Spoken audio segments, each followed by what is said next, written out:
우리 함께 하나님의 말씀 보겠습니다. 하나님의 말씀은요, 마태복음 2장 1절에서 12절까지의 말씀입니다. 마태복음 2장 1절에서 12절까지 신약성경 맨 앞에 있지요. 마태복음 2장 1절에서 12절까지 한 절씩 교독하고 마지막 절 함께 읽겠습니다. 헤롯 왕 때에 예수께서 유대 베들레헴에서 나심에 동방으로부터 박사들이 예루살렘에 이르러 말하되 유대인의 왕이 나시니가 어디 계시냐? 우리가 동방에서 그의 별을 보고 그에게 경배하러 왔노라 하니 헤롯 왕과 온 예루살렘이 듣고 소동한지라. 왕이 모든 백성의 서기관들을 모아 그리스도가 어디서 나겠느냐 물으니 이르되 유대 베들레헴이오니 이는 선지자로 이렇게 기록된 바 또 유대 왕 베들레헴아 너는 유대 고을 중에서 가장 작지 아니하도다. 내게서 한 다스리는 자가 나와서 내 백성 이스라엘의 목자가 되리라 하였음이니이다. 이에 헤롯이 가만히 박사들을 불러 별이 나타난 때를 자세히 묻고 베들레헴으로 보내며 이르되 가서 아기에 대하여 자세히 알아보고 찾거든 내게 고하여 나도 가서 그에게 경배하라. 박사들이 왕의 말을 듣고 갈새 동방에서 보던 그 별이 문득 앞서 인도하여 가다가 아기 있는 곳 위에 머물러 서 있는지라. 그들이 별을 보고 매우 크게 기뻐하더라. 집에 들어가 아기의 그의 어머니 마리아가 함께 있는 것을 보고 엎드려 아기께 경배하고 보배합을 열어 황금과 유향과 모략을 예물로 드리니라. 그들은 꿈에 헤로데게로 돌아가지 말라 지시함을 받아 다른 길로 고구에 돌아가니라. 아멘. 우리 주보에 기록된 대로 오른손 높이 들고 믿음의 고백 선포하겠습니다. 나는 천지를 지으신 여호와께 복을 받은 자입니다. 아멘. 우리 옆에 있는 성도님들 보시면서 우리 인사 한번 하겠습니다. 좌우 돌아보시면서 주님의 이름으로 사랑합니다 인사하겠습니다. 네, 잘 오셨습니다. 하나님께서 오늘도 우리에게 은혜 내려주실 줄 믿습니다. 남자를 알지 못하는 마리아가 성령으로 임신을 합니다. 너무나도 깜짝 놀랐습니다. 그런데 천사가 찾아와서 두려워하지 말라라고 합니다. 이 말씀을 듣고 마리아는 하나님의 말씀에 순종을 합니다. 그리고 나서 자기가 임신한 소식을 자기의 약혼자인 요셉에게 알립니다. 근데 요셉은 정신이 없죠. 나랑 관계를 하지도 않았는데 이 여자가 임신을 하다니 이 나쁜 여자 이렇게 생각을 하면서 가만히 끊고자 하였습니다. 그때 천사가 나타나서 그 아이는 성령으로 임신된 것이다 라고 이야기를 합니다. 천사의 음성을 듣고 믿음의 결단으로 아내를 데리고 옵니다. 그래서 그 아이의 이름을 예수 그리고 임마누엘이라고 합니다. 예수님의 탄생하신 소식을 듣고 가장 먼저 찾아온 목자들은 하나님께 경배합니다.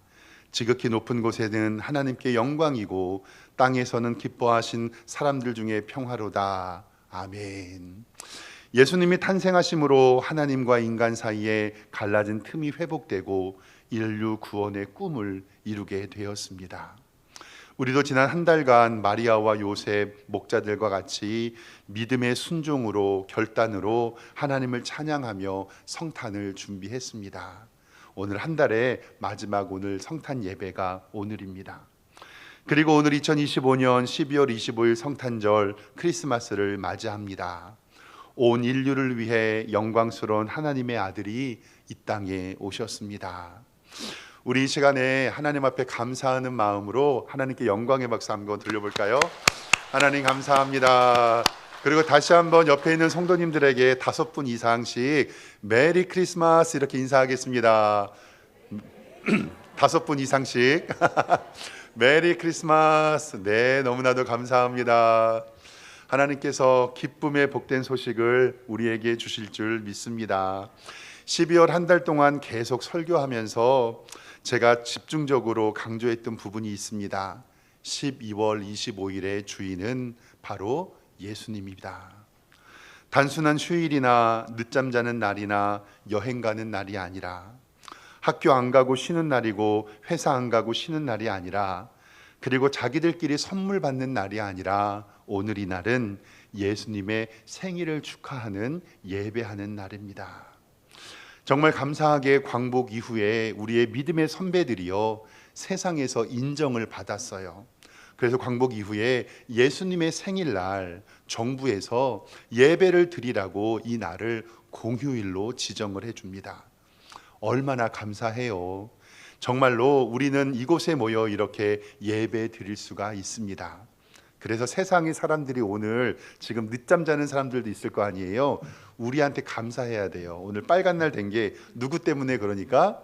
예수님 때문에 그러니까. 근데 예수님 때문에 쉬는데 예배 안 나오면 이거는 문제가 있는 겁니다.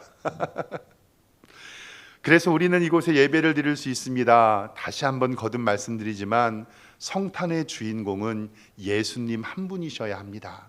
그리고 예수님이 이 땅에 오심을 기뻐하는 귀한 날이 되기를 소망합니다.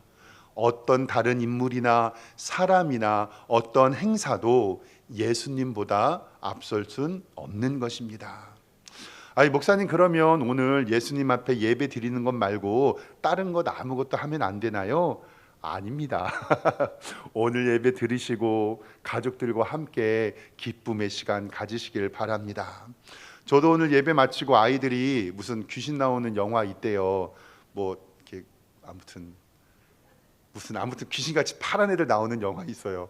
아빠 그거 보러 가자고 하고, 그리고 또 영화 마치고 나서는 양꼬치를 한 번도 안 사 먹었다고 하더라고요. 그래가지고 그거 사 먹으러 가자고 한 달 전부터 저를 꼬셔가지고 알았다, 우리 예배 드리고 축하하자.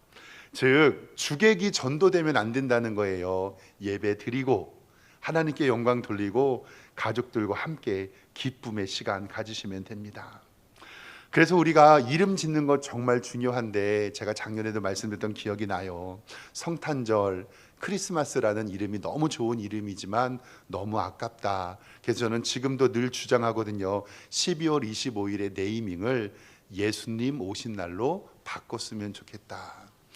왜냐하면 세상에서도 예수님 오신 날, 교회에서도 예수님 오신 날 이렇게 부르면 그 날이 예수님 오신 날로 기억되는데, 성탄절, 크리스마스라고 하니까 조금 헷갈려 하시는 분들도 있습니다. 사랑하는 성도 여러분, 오늘은 예수님 오신 날임을 기념하며 하나님 앞에 기쁨의 예배 드리시기를 주님의 이름으로 축원합니다. 오늘 말씀은요, 예수님의 탄생을 축하하러 온 사람들, 바로 동방박사 이야기입니다.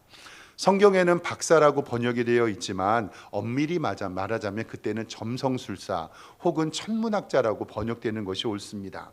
오늘 말씀 한 절씩 보면서 좀 바라보겠습니다. 2장 1절에 이렇게 기록되어 있습니다. 헤롯 왕 때 예수께서 유대 베들레헴에서 나셨는데 동방에서부터 박사들이 예루살렘에 이르러 말을 합니다. 이스라엘을 기준으로 동쪽이니 아마도 바벨론 지역, 페르시아 지역을 이야기하는 것 같아요. 그쪽 지역에서 별을 연구하는 사람들, 동방의 박사들이 예루살렘을 찾아와서 묻습니다. 2절에 유대인의 왕으로 나시니가 어디 계시냐? 우리가 동방에서 그의 별을 보고 그에게 경배하러 왔노라 하니. 오늘도 질문 하나 드리려고 하는데, 지난 주일에 제가 질문 하나 드려서 100만 원 드린다고 했잖아요. 두 개 질문이었거든요. 하나는 예수님께서 마굿간에서 태어난 증거를 찾으면 제가 100만 원 드린다고 했는데, 혹시 예수님께서 마굿간에서 태어난 증거 찾으신 분 계십니까? 없으시죠? 그럼 또 하나, 예수님께서 말 구유에 누이셨다는 말을 찾는 성도에게 또 100만 원 드린다고 했는데, 말 구유에 누이셨다고 찾으신 분 계십니까? 성경은 예수님께서 어디에 태어나셨다라고 말하지 않고, 그리고 태어나셔서 짐승의 밥그릇인 여물통 구유에 누였다라고만 이야기를 합니다. 오늘 질문은 이거예요. 성도 여러분, 동방박사는 총 몇 명일까요?가 질문입니다. 우리가 일반적으로 아는 거 동방박사 몇 명으로 기억하고 있죠? 3명으로 다들 알고 있습니다. 왜냐하면 이 동방박사가 예수님께 예물을 드릴 때 황금과 유향과 모략을 선물로 드렸으니까 한 사람씩 가져왔다라고 생각할 수도 있기 때문에 그래요. 오늘 말씀을 통해서 한번 그 문제도 우리 해결해 보도록 하겠습니다. 또 만약에 오늘 성경 공부하시다가 말씀 들으시다가 동방박사가 3명이라는 증거를 찾아도 제가 얼마 드릴까요? 200만 원 드리겠습니다. 목사님 동방박사 3명인 것 같은데 말씀을 통해서 좀 살펴보기를 원합니다. 예루살렘 동쪽에서 별들을 연구하는 박사들이요, 유난히 반짝이는 큰 별을 봅니다. 저거는 보통 별이 아니야. 그 별이 자신들을 따라오르는 것처럼 느꼈고 별의 움직임을 따라서 이 박사들은 따라옵니다. 그들의 생각과 그들의 연구는 저 별은 보통 별이 아니다라는 생각을 합니다. 분명히 세상을 구원할 임금 왕이 오실 때 알려주는 복된 소식임을 알게 됩니다. 어라, 이 별이 유대 나라로 향하는데 동방 박사들도 생각을 한 거예요. 저 별이 유대 나라로 향하면 분명히 임금이 유대 나라에서 태어날 것이니 알아보니까 유대 나라의 수도가 어디죠? 예루살렘인 거예요. 예루살렘으로 가서 왕궁에 찾아가서 왕세자에게 경배해야 되겠다라는 마음으로 자연적으로 별이 유대로 갔고 그 유대 나라의 수도가 예루살렘이니까 예루살렘으로 찾아갑니다. 근데 한번 생각을 해보세요. 우리나라 조선시대만 한번 생각을 해보면 조선시대 왕이 광화문 뒤에 있는 경복궁이 있잖아요. 근데 저쪽 외놈들이 별을 연구하다가 별을 보고서 저기 왕이 태어난다고 하고 경복궁에 가가지고요, 한밤중에 똑똑똑 문을 두들려요. 그리고 왕궁에 가서 시위대들, 그러니까 왕궁을 지키는 호위대에게 이렇게 얘기하는 겁니다. 오늘 우리가 저 별을 보고 찾아왔는데 오늘 이곳에 왕이 태어났다고 하는데 우리에게 왕을 좀 보여주십시오. 우리가 경배하겠습니다. 근데 경호대원들이 지금 경복궁 안에 왕이 있어요, 없어요? 경복궁 안에 왕이 있잖아요. 왕이 있는데 새롭게 태어날 왕을 보여달라고 하면 이것은 어떤 죄에 해당이 되냐면 역적인 거예요. 반역. 왜냐하면 지금 왕이 뻔히 있는데 궁전에 가가지고 우리에게 왕을 보여달라고 하니, 그러니까 헤롯 입장에서 한번 생각을 해보세요. 헤롯 임금이 있어요. 헤롯 대왕이. 동방에서부터 박사들이 3명이 찾아와가지고 예를 들어서 우리가 별을 연구하는 사람인데 왕을 우리에게 보여주십시오. 오늘 태어나셨습니다라고 얘기하면 여러분들이 헤롯 왕이면 이 동방박사 3명 어떻게 하실 거예요? 저는 죽여버릴 거예요. 왜냐하면 내가 왕인데 갑자기 찾아와서 왕이 태어났다고 하니까. 그런데 가만히 오늘 말씀을 찾아보면 2절에 이렇게 기록됩니다. 성경 볼게요. 2절에 유대인의 왕으로 나신 이가 어디 계시냐, 이거 헤롯 왕이 얘기하는 거예요. 그 박사들이 우리가 동방에서 그의 별을 보고 그에게로 경배하러 왔노라 라고 얘기를 하는데, 성경은 어떻게 기록하냐면 3절에 헤롯 왕과 온 예루살렘은 그 도시를 이야기하는 거죠. 듣고 무엇한지라 소동한지라. 이 소동이라는 단어는 시끄럽게 떠들어서 소란스러운 일을 소동이라고 이야기하는데, 만약에 동방박사 3명이 찾아와가지고 문을 똑똑 두들기면서 우리가 새롭게 태어나신 왕을 경배하러 왔습니다, 그러면 싹 죽여버리면 되는데, 이제 목사님들이 여기서 서로 의견이 다투는 거죠. 제가 봤을 때는 적어도 저는 개인적으로 100명 가까운 동방박사들이 오지 않았을까라고 추측을 해요. 왜냐하면 밤에 온 예루살렘이 듣고 소동할 정도의 많은 사람들이 왔고 그 많은 사람들이 있었기 때문에 그들을 무력으로 진압을 못한 거라고 저는 개인적으로 생각을 하는데, 근데 자세한 건 어디 가서 물어봐야 돼요? 천국 가서 물어봐요. 그래서 그때 동방박사가 몇 명인지는 나중에 확인하면 되고, 그러니까 성경에는 동방박사가 정확히 3명이라고 기록할까요? 동방박사들이라고만 기록할까요? 동방박사들이라고만 복수로 기록하고 있습니다. 우리가 일반적으로 황금과 유향과 모략 3가지 선물을 예수님께 바쳐서 동방박사를 3명이라고 생각하는데, 만약에 3명이 와서 새로운 왕은 어디 있습니까? 라고 얘기하면 시위대 대장이 죽여버리고 말 것입니다. 헤롯 왕과 온 예루살렘이 시끄럽고 소란스러웠다라는 것은 저는 최소 3자릿수에 가까운 동방박사들이 찾아오지 않았을까라고 생각이 됩니다. 그러니 헤롯 왕과 군사들이 그들을 건들지 못했고 그들이 다시 왕의 정체성에 대해서 물어봅니다. 4절 말씀 성경을 보면요, 왕이 모든 대제사장들과 백성의 서기관들을 모아서 그리스도가 어디 나겠느냐고 물어봅니다. 5절 말씀에 이르되 유대 베들레헴이오니 이는 선지자에 이렇게 기록된 바 또 유대 땅 베들레헴아 너는 유대 고을 중에서 가장 작지 아니하도다 내게서 한 다스리는 자가 나와서 내 백성 이스라엘의 목자가 되리라 라고 말하면서 미가서 5장 2절에 예언의 말씀을 이야기해 줍니다.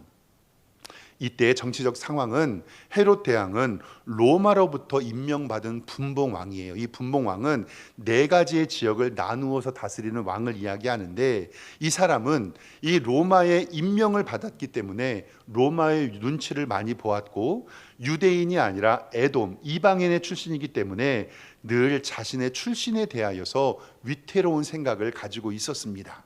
그래서 자신의 왕권을 지키려는 노력을 엄청 해요. 그러니까 내가 유대의 왕인데 또 다른 왕이 있다고 얘기를 하고 동방박사들이 찾아왔고 그리고 이스라엘의 율법에 기록되어 있으니 걱정합니다. 그래서 7절 말씀이 이렇게 얘기해요. 이래 헤롯이 가만히 박사들을 불러 별이 나타난 때를 자세히 묻고 베들레헴으로 보내며 이르되 가서 아기에게 대하여 자세히 알아보고 찾거든 내게 구하여 나도 가서 그에게 경배하게 하라라고 얘기하는 거예요. 여기 예루살렘 수도에는 없다 왕이. 그런데 베들레헴에 가면 너희가 왕을 찾으면 나한테도 알려줘. 나도 왕을 경배할 거야 라고 이야기하는데 이 말은 정말로 헤롯 왕이 아기 예수님께 경배하기 위함입니까? 아니에요. 오늘 말씀 성경 2장 16절에는 이렇게 기록되어 있습니다. 화면을 잠깐 보시면 이에 헤롯이 박사들에게 속은 것을 알고 박사들은 이 왕에게 가지 않고 도망가거든요. 심히 노하여 사람을 보내어서 베들레헴과 그 모든 지경 안에 있는 사내 아이를 박사들에게 자세히 알아본 그때를 기준으로 2살부터 그 아래로 다 어떻게 해버리죠? 죽여버리는 거예요. 그러니까 헤롯 대왕은 자신의 왕권이 위태로움을 느끼고 2살 이하의 어린이들을 다 죽여버립니다. 근데 그때 하나님께서 야곱과 마리아를 이 애굽으로 피난시키시죠. 박사들은 이렇게 베들레헴을 떠납니다. 9절에 박사들이 왕의 말을 듣고 갈새 동방에서 보던 그 별이 문득 앞서 인도하다가 아기 있는 곳에 위어 머물러 서 있는지라. 10절에 그들이 별을 보고 매우 크게 기뻐하더라. 아멘. 오늘 마태복음 2장 말씀을 보면 예수님의 탄생을 바라보는 2가지의 시선을 대조하고 있음을 우리는 알 수 있습니다. 첫 번째 시선은요, 예수님의 탄생을 기뻐하고 경배하는 자고, 2번째 시선은 예수님의 탄생을 무관심하며 거절하는 자입니다. 첫 번째 기뻐하고 경배하는 자들은 동방박사들이겠지요. 먼 이방에서 먼 길을 찾아 베들레헴에 이르러 예수님을 찾아 경배하고 기뻐하고 또 기뻐합니다. 오늘 이렇게 성탄절에 예수님께 나와 예배하는 여러분들이 동방박사와 함께 하나님을 찬양하는 줄 믿습니다. 그런데 예수님의 탄생과 상관없이 무관심하고 거절하며 심지어 박해하는 자들이 있습니다. 제사장과 서기관과 그리고 헤롯 대왕입니다.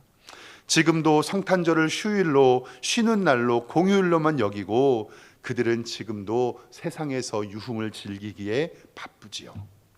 그러나 사랑하는 성도 여러분, 그들이 변화하여 오늘 거룩한 날 하나님의 아들 예수 그리스도를 예배하기를 주님의 이름으로 축원합니다. 저도 말씀을 준비하면서 어린 시절 우리 윤현주일학교 때 다녔던 성탄절을 생각을 해봤습니다.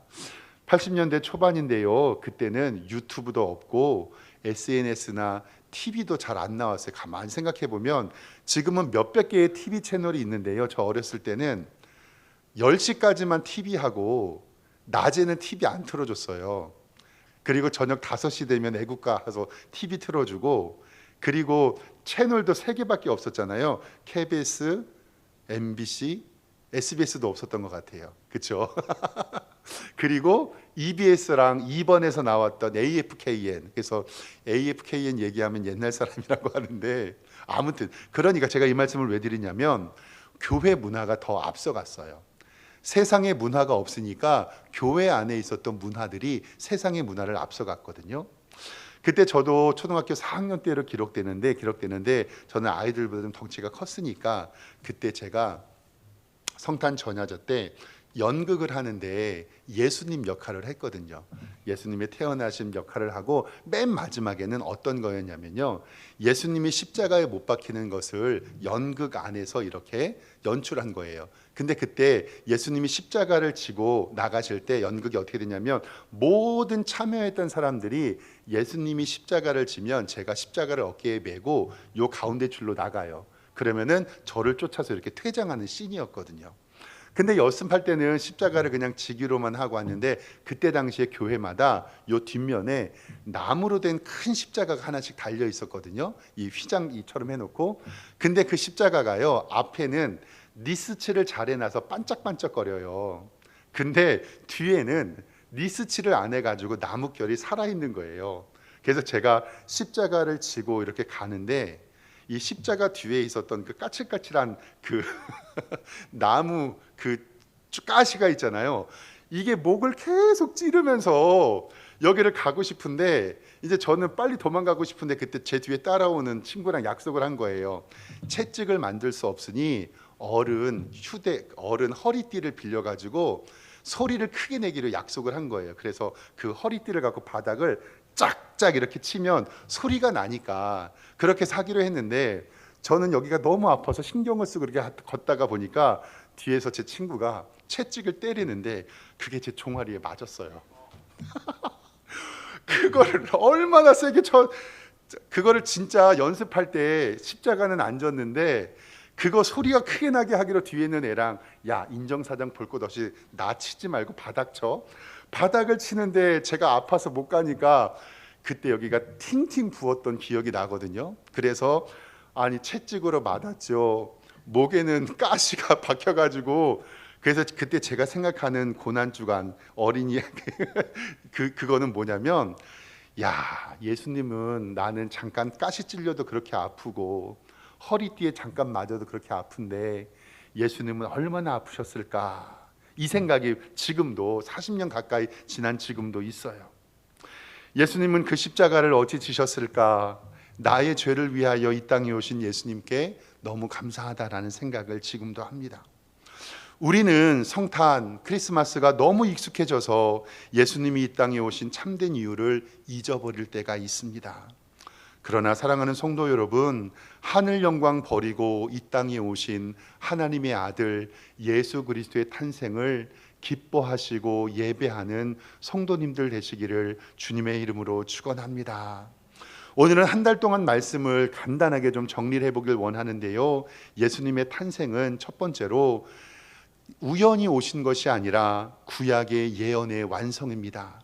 창세기 22장 18절의 말씀을 보면, 내 씨로 말미암아 천하 만민이 복을 받겠다 아브라함을 통해서 약속하셨고, 이사야 7장 14절에 그러므로 주께서 친히 징조를 너희에게 주실 것이라, 보라 처녀가 잉태하여 아들을 낳을 것이요 그의 이름을 임마누엘이라 하리라. 아멘. 예수님은 성령으로 잉태되셔서 동정녀의 탄생의 신비를 우리에게 보이셨습니다. 누가복음 1장 30절에 이 말씀이 기록되어 있습니다. 천사가 이르되 마리아여 무서워하지 말라, 내가 하나님께 은혜를 입었느니라. 아들을 낳으리니 그 이름을 예수라 하라. 이는 그가 자기 백성을 그들의 죄에서 구원할 자이심이라. 아멘. 예수님께서는 역사로 오셔서 성육신 하시고, 예수님께서는 나 자신을 우리에게 보여주셨습니다. 요한복음 1장 14절 말씀에 말씀이 육신이 되어 우리 가운데 거하심에 우리가 그의 영광을 보니 아버지의 독생자의 영광이요 은혜와 진리가 충만하더라. 저 아들라 강보로 쌓아 구유에 누였으니 이는 여관에 있을 곳이 없음이러라. 아멘. 예수님은 탄생하셔서 경배를 받으셨습니다. 누가복음 2장 4절 말씀에 지극히 높은 곳에는 하나님께 영광이요 땅에서는 하나님의 기뻐하신 사람들 중에 평화로다. 집에 들어가 아기와 그의 어머니 마리아가 함께 있는 것을 보고 엎드려 아기께 경배하고 보배합을 열어 황금과 유향과 모략을 예물로 드리니라. 아멘. 이렇게 예수님께서 이 땅에 오신 목적, 요한복음 3장 16절, 우리가 너무나도 잘 아는 말씀이죠. 하나님이 세상을 이처럼 사랑하사 독생자를 주셨으니 이는 그를 믿는 자마다 멸망치 않고 영생을 얻게 하려 하심이라. 빌립보서 2장 7절 말씀도 너무나도 잘 알지요. 오히려 자기를 비워 종의 형체를 가지사 사람들과 같이 되셨고 사람의 모양으로 나타나사 자기를 낮추시고 죽기까지 복종하셨으니 곧 십자가에 죽으심이라. 아멘. 예수님을 경배하는 동방 박사들은 세 가지의 예물을 가지고 옵니다. 황금과 유향과 모략입니다.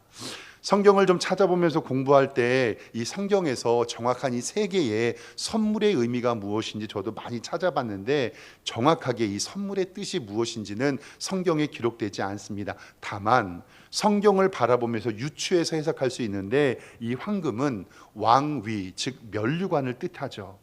온 인류의 왕으로 오신 예수님을 이야기하고 이 유향은요, 향나무에서 채취한 향수인데 구약시대 때 제사 때 사용되었습니다. 즉 이것은 제물 대신 예수님을 뜻하는 말씀이고요. 마지막 모략은 부패를 막는 방부제나 전통 진통제로 사용됐는데 예수님께서 십자가 지실 때 모략을 탄 포도주를 거절하셨고 장례를 치를 때 니고데모가 모략을 가져온 것으로 봤을 때 이것도 예수님의 장례를 기념합니다. 즉 황금과 유향과 모략은 온 인류의 왕이신 하나님의 아들 예수님이 이 땅에 십자가 지심을 기념하는 선물임을 우리는 알 수가 있습니다. 성탄절이 되면 너무나도 유명한 연극 공연 하나 있어요. 잠깐 화면 보여주시면 우리 성도님들 잘 아실 텐데 빈방 있습니까? 라는 연극이에요. 저도 저 연극을 직접 했던 기억이 납니다. 잠깐 좀 소개를 해드리면 미국의 극작가 윌리엄 콜먼이라는 사람이 소설을 썼는데 우리나라에서 좀 각색이 되어서 연극으로 만들어졌어요. 이 연극 이야기를 잠깐 좀 드리면요, 연극은 한 교회의 고등부 이야기예요. 뭐냐면 성탄절이 다가오자 연극을 통해서 예수님의 탄생을 기념하고 연극을 만들어요. 그때 그 교회에는 덕구라는 정신지체 장애를 가진 한 친구가 있는데 말이 조금 어눌하기는 하지만 의사소통은 가능해요. 근데 그 학생이 자기도 아기 예수님의 탄생을 기념하며 그 연극에 너무 참여하고 싶은 거예요. 그러니까 그 전도사님이 어떤 역할은 시켜야 되는데 아이가 정신지체를 가지고 있으니까 제일 비중이 작은 여관 주인의 역할을 시켜요. 덕구는 예수님의 탄생을 기념하는 연극이 자기가 참여할 수 있다는 마음에 너무 기뻤어요. 배역에서 말하는 것은 딱 한마디만 하면 돼요. 이 베들레헴에 빈방이 없잖아요, 여관에. 그러니까 마리아하고 요셉이 나와가지고 이렇게 얘기해요. 똑똑똑 주인장 빈방 있습니까? 라고 물어봐요. 그럼 이 덕구가 하는 말은 뭐냐면 빈방 없어요. 방 없다니까요. 제발 귀찮게 하지 말고 가세요라는 대사를 하면 돼요. 그러니까 이 덕구는 매일 연습할 때 가장 먼저 와서 빈방 없어요, 저리 가세요, 방 없다니까요, 이 말을 계속 연습하는 거예요. 근데 이 덕구가 연극과 실제를 조금 혼동하기 시작을 해요. 연습을 하는데 요셉 역할하는 형이 연습을 이렇게 하는 거잖아요. 아이 주인장 빈방 있습니까? 라고 물어보면 이 덕구가 방 없어요 이렇게 얘기를 해요. 그리고 연습이 끝나고 나면 덕구가 그 형한테 가서 형 미안해, 내가 빈방 없다고 해서 미안해 라고 얘기하면서 연극과 실제를 구분하지 못해요. 그래서 그 연극 안에서는 이 덕구가 잘할 수 있을까 고민을 하면서 이제 연극 안에 연극이 진행이 됩니다.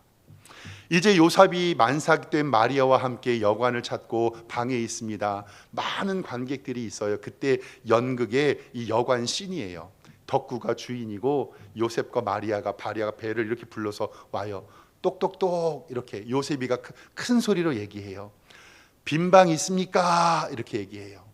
근데 덕구가 대답을 안 하는 거예요. 그러니까 저 밖에서 전도사님이 덕구야 대사해야지 그러는 거예요. 근데 빈방 있습니까? 라는 그 질문에 덕구가 쭈그려 앉아서 울고 있어요. 그랬더니 이 요셉을 역할 맡은 학생이 덕구가 약간 장애가 있으니까 넘어가려고 해요. 아 빈방 없다고요? 알겠습니다. 그러면 저 가보겠습니다 라는 대사를 치는데 그때 이 덕구가 펑펑 울면서 이렇게 얘기를 해요. 아니에요 요셉 형, 마리아 누나 가지 마세요. 방 있어요. 우리 집에 빈 방 있어요. 제 방 쓰시면 돼요. 이 추운데 어디 가시려고요? 우리 집에 빈 방 있어요. 예수님이 추운데 태어나시면 안 돼요. 내 방 따뜻해요. 내 방으로 오세요라고 이 덕구가 연극할 때 그 대사를 하는 거예요. 그러니까 덕구는 자기 대사를 다 못하고 빈방 없어요, 저리 가세요라고 얘기를 해야 되는데, 빈방 있습니까? 라는 대사에 빈방이 있다 그래요, 없다 그래요? 있다 그러는 거예요. 연극 안에서 연극이 마치고 덕구는 자신이 연극을 마쳤다고 생각해요. 그리고 전도사님이 찾아와서 덕구에게 잘했어, 걱정하지 마 그러는데, 이 덕구가 이렇게 얘기해요. 전도사님 미안해요. 저 때문에 연극 망쳤죠. 근데 저는 예수님이 너무 불쌍해서 추운 데 계시면 안 되잖아요. 예수님도 내 마음 아실 거예요. 이러면서 연극이 맞춰져요. 저도 이 덕구 역할 해봤었거든요. 이 정신지체를 가졌던 이 아이가 빈방 있어요? 라고 물어보면 빈방 없어요. 왜 나를 귀찮게 해요? 저리로 가세요 라고 얘기를 해야 되는데, 이 아이는 그 연극이지만 예수님 앞에서 빈방 없다고 얘기할 수 있었을까요? 없었을까요? 없었던 거예요. 사랑하는 성도 여러분, 오늘 거룩한 성탄절입니다. 예수님께서 우리에게 빈방 있습니까? 물어보실 수도 있어요. 그때 마음문 활짝 여시고 예수님을 영접하고 예수님과 함께 구원의 기쁨을 누리시기를 주님의 이름으로 축원합니다. 예수님의 탄생을 기뻐하며 만왕의 왕 되신 하나님을 찬양하는 복된 성도님들 되시기를 주님의 이름으로 축원합니다. 기도하겠습니다. 하나님 아버지, 은혜와 사랑에 감사합니다. 오늘 거룩한 성탄절 주님께 나와 예배하는 성도들에게 하늘의 은혜를 베풀어 주시옵소서.